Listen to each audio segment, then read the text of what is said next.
Hello guys, ഇന്ന് ഞാൻ നല്ല പൊറാട്ടയും ബീഫും കിട്ടുന്ന സ്പോട്ട് നിങ്ങൾക്ക് പരിചയപ്പെടുത്തി തരാം കേട്ടോ. ആക്ച്വലി ഞങ്ങൾ രാവിലെ പഴംപൊരി തിന്നാൻ ഇറങ്ങിയതാണ്. പക്ഷേ അത് നമുക്ക് അത്ര വർക്ക് ആവാത്തതുകൊണ്ട് നമ്മൾ പിന്നെ വേറെ സ്പോട്ടിൽ തിരഞ്ഞു പോയി. അപ്പോഴാണ് ഇത് കണ്ടുപിടിച്ചത് കേട്ടോ. അത് കാണുന്നതാണ് കൊടുമുണ്ട റെയിൽവേ സ്റ്റേഷൻ. നേരെ ബാക്കിൽ ഇതാണ് നമ്മൾ തൃത്താല വെള്ളിയങ്കല്ലിൽ നിന്ന് തീരദേശം വഴി കാണുന്നതാണ് ഭാരതപ്പുഴ.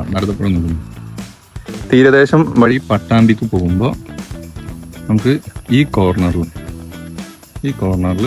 ഇങ്ങനെ ഒരു കടയാണ്. കടയ്ക്ക് പേരില്ല.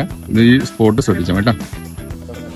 രാവിലെ ഒരു 9 മണിയൊക്കെ ആകുമ്പോഴത്തേനും ബീഫും പൊറോട്ടയൊക്കെ ഉണ്ടാവും കേട്ടോ. അതേപോലെ തന്നെ മീൻകറി മുളകിട്ടതും നല്ല അടിപൊളി ടേസ്റ്റാണ്.